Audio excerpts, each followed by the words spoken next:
Dear students, नमस्कार। हमारा education classes में आप सभी का स्वागत है। तो आज हम पढ़ाएंगे डॉक्टर राजेंद्र प्रसाद जी का जीवन परिचय। तो हम क्लासेज को स्टार्ट करते हैं। तो आज हम क्या कहते हैं, राजेंद्र प्रसाद बोर्ड एग्जाम 2025 में आने वाले जीवन परिचय को पढ़ाएंगे। रोज़ इसी प्रकार क्लास होती रहेगी। आपको वीडियो को स्किप नहीं करना है, पूरा देखना है ताकि आप लोग समझ सकें। तो हम डॉक्टर राजेंद्र प्रसाद जी का जीवन परिचय स्टार्ट करते हैं। तो इस बार बोर्ड एग्जाम में आपको छाप के क्या कहते हैं, पूरा नंबर उठाना है। तो हम क्लासेज को स्टार्ट करते हैं। जीवन परिचय। देश रत्न डॉक्टर राजेंद्र प्रसाद का जन्म 3 दिसंबर 1884 में बिहार के छपरा जिले के जीरादेई ग्राम में हुआ था। जो था इनका जन्म 3 दिसंबर 1884 में बिहार के छपरा जिला जीरादेई ग्राम में हुआ था। इनके पिता का नाम महादेव सहाय था। जो था इनके पिता का नाम महादेव सहाय था, जबकि माता का नाम कमलेश्वरी देवी था। माता का नाम कमलेश्वरी देवी। इनके पिता संस्कृत व फारसी भाषा के बहुत बड़े ज्ञानी थे। इनके पिता संस्कृत फारसी भाषा के बहुत बड़े ज्ञानी थे,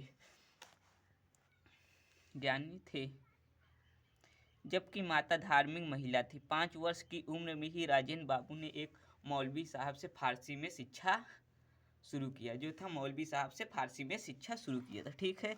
और कलकत्ता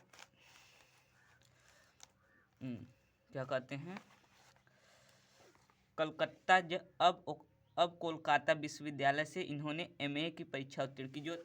जो कलकत्ता था अब कोलकाता के नाम से है। कोलकाता विश्वविद्यालय से इन्होंने एमए की परीक्षा उत्तीर्ण की।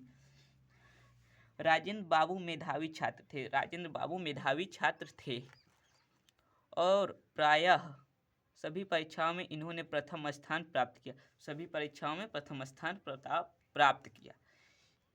मुजफ्फर के एक कॉलेज में कुछ दिन अध्यापन कार्य किया। जो था मुजफ्फर के एक कॉलेज में अध्यापन का कार्य किया, मतलब पढ़ाने का अध्यापन, ठीक है।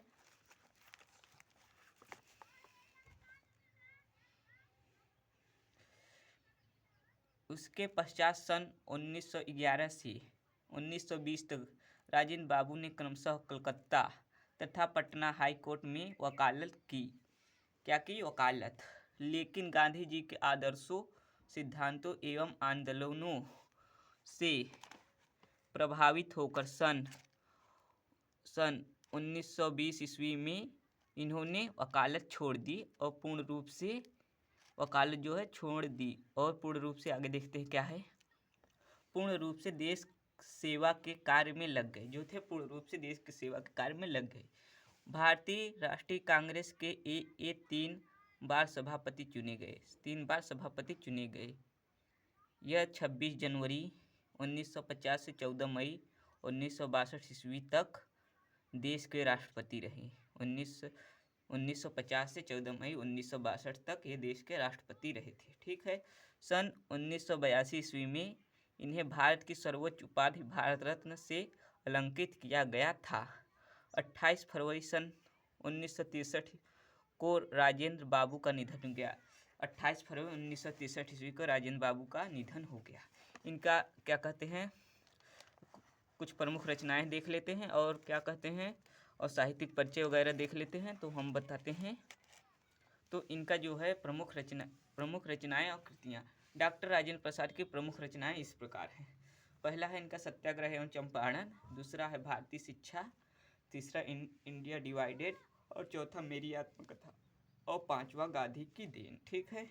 और छठवां शिक्षा और संस्कृत, मेरे यूरोप यात्रा, आठवां खादी का अर्थशास्त्र। इनके अतिरिक्त इनके भाषणों के भी कई संग्रह प्रकाशित हुए हैं।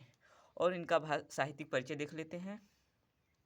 नेक्स्ट हेडिंग क्या है, तो आपको इसी प्रकार हेडिंग डाल के जैसे मैं डाला हूँ, तो यहाँ पे क्या कहते हैं, ब्लैक पेन से डाल लेना है और हाईलाइट अगर मार्कर हो तो मार्कर से हेडिंग लिख लेना, ठीक है। तो डॉक्टर राजेंद्र प्रसाद साहित्यकार और लेखक और एक देश रत्न थे। जो थे साहित्यकार, लेखक और देश रत्न थे, ठीक है। डॉक्टर राजेंद्र प्रसाद हिंदी के विशिष्ट सेवक और प्रचारक थे। डॉक्टर राजेंद्र प्रसाद हिंदी के सेवक और प्रचारक थे। हिंदी के आत्मकथा साहित्य में इनकी प्रसिद्ध पुस्तक मेरी आत्मकथा का विशेष स्थान है। जो है आत्मकथा साहित्य में इनकी प्रसिद्ध पुस्तक मेरी आत्मकथा विशेष स्थान है। इनकी सेवाओं के लिए साहित्य में सदैव इनका नाम अमर रहेगा। साहित्य में सदैव इनका नाम अमर रहेगा। इनका क्या कहते हैं भाषा शैली का, डॉक्टर राजेंद्र प्रसाद की भाषा सहज, सरल, सुबोध व खड़ी बोली है। मुख्य रूप से इनकी शैली के साहित्यिक एवं भाषण दो रूप से होते हैं।